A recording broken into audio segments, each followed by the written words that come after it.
Dahil may mga nagtatanong ulit sa group namin ng mga single parents kung para sa kanila ba talaga ang pagiging VA, eto na pag-uusapan natin. Kasi syempre, hindi lahat ng tao magiging komportable sa ganitong klaseng setup. Yesterday, I posted day 1 of our mini series on how to become a VA for solo parents and stay-at-home parents like me.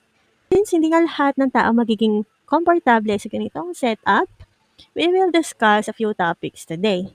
And ito yun, is virtual assistant the right job for me? And we'll also discuss the ideal quality checklist of a VA. And syempre may bonus topic tayo at the end of this slide. Before we dive in, there's a quote again. It does not matter how slowly you go, as long as you do not stop. Sabi ni Confucius. So meaning nito for me, of course, magbibigay ako ng meaning ko, but if you have another interpretation, you can drop it in the comments.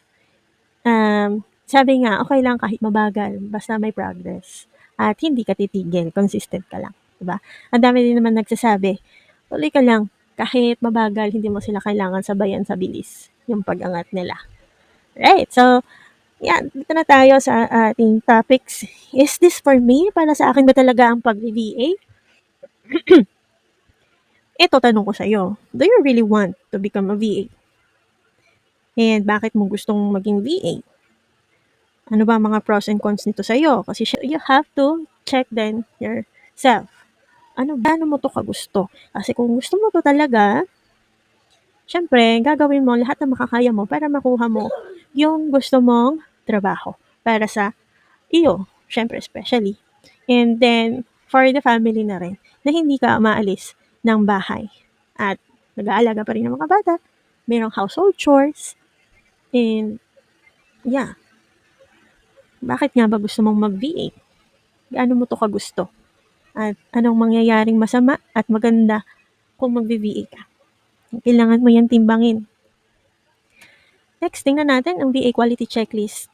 Disclaimer lang, it doesn't mean na hanggang dyan lang sa nasa listahan yung qualities ng isang ideal VA. And if you have other things to say about the qualities of an ideal VA na makakatulong sa iba, you can drop it as well in the comments para ma-add din natin sa mga susunod nating videos. So, una-una, dapat resourceful ka kasi hindi lahat ng ideas and knowledge ibibigay sa'yo. So, kailangan may initiative ka to research. And kung may mga bagay na wala sa'yo, kailangan mong hanapan ng paraan kung paano ka magkakaroon and makomplete yung task mo sa client. Next is pagiging proactive. Aside sa pagiging resourceful, yung pagiging proactive mo sa client mo, saying things na hindi niya napapansin sa business niya, ay mapapawaw talaga sila doon. Maiisip nila, oy, may concern ang VA ko sa aking business. And gusto niya ako mag-succeed. Kasi bakit pag nag-succeed ang client mo, syempre damay ka doon kasi ikaw ang VA niya. Diba? Ang growth nila ay growth din natin. Next is, time efficient ka ba? Kaya mo bang mag-manage ng time efficiently? Mag-multitask sometimes? Though I do not encourage multitasking, no, talaga. But there are times that you will have to kasi syempre, we are working from home and there are things at home that may distract us kapag nagtatrabaho tayo. So, kaya mo ba yon i-handle? No, doon pa lang. Next, are you a good problem solver? Do you like resolving issues, problems? Are you goal-oriented? Na kasi ang mga businesses, they hire VAs to help them with their businesses. Diba? If their VAs can solve problems, can solve their issues. For example, sa time nila, kailangan nila ng extra hand to do customer service, post on social media, create videos for them, and manage the store. If kaya mo yung gawin, you are solving a part of their problem. Okay? Next, are you a good communicator? Ano ibig sabihin nito? Kaya mo bang i-explain sa client mo or sa manager mo yung mga ginawa mo for today? Diba? Kung may question ba siya, kaya mo siyang sagutin na hindi niya nabi-misinterpret. Yeah, because communication is really essential. Pag-set ng expectations, no? At pag-execute ng tasks, it's really important. Kaya, if you have these qualities, and let's say more pa na hindi ko nabanggit, then, for me, you're an ideal VA. Okay? So, what if you don't have the qualities of an ideal VA na nabanggit natin kanina? Teka lang, assess yourself muna. Assess yourself carefully. Check mo muna yung interests mo, yung skills mo, yung character. Diba? Kasi baka nandyan na yan eh. Hindi ka lang sure. So, if you're unsure, you may ask someone na pinagkakatiwalaan mo. Pwedeng co-parents mo, or kapatid mo, or best friend. Na if this person is reliable to give you a constructive feedback, do ask for a feedback if you really have those qualities. Pero syempre, ikaw pa rin naman ang makakaalam niyan, di ba? And again, it's all in theory, no? Sabi ko nga, those checklists are just from my perspective.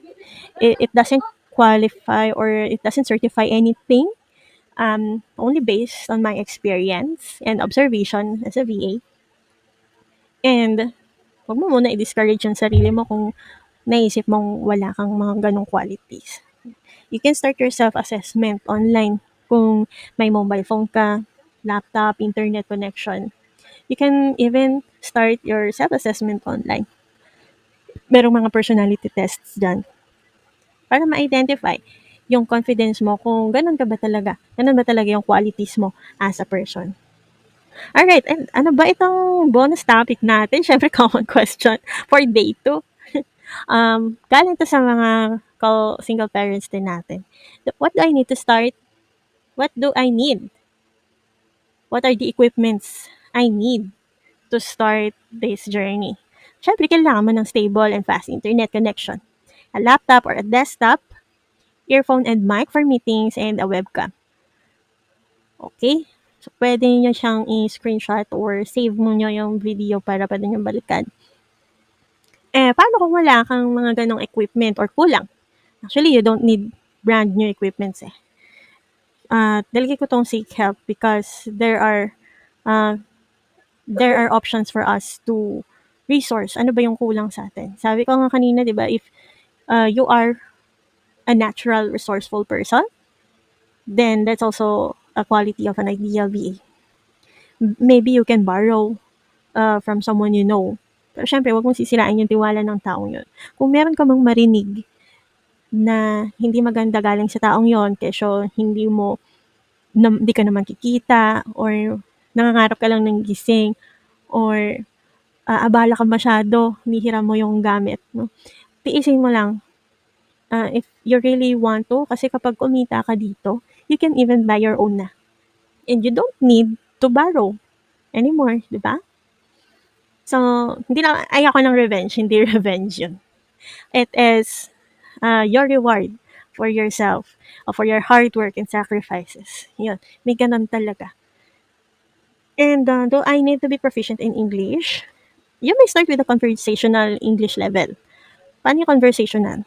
Like, I can speak in English, though hindi ganun ka-fluent, hindi ako ganun ka-straight mag-English, but somehow I can explain. Like, a story, the last book I read, ganon. So, if you can converse with someone with the English language, kahit hindi ganun ka-perfect, that is conversational. And you will improve along the way. So, paano mo ba yan mapapa-improve kung hindi ka pa satisfied and you don't have the confidence? Well, let's talk about it some other time kasi ang haba na nito. So, ayan lang muna for this day. And hope to see you sa next video. Hope nakatulong ito. Single parent ka man or hindi.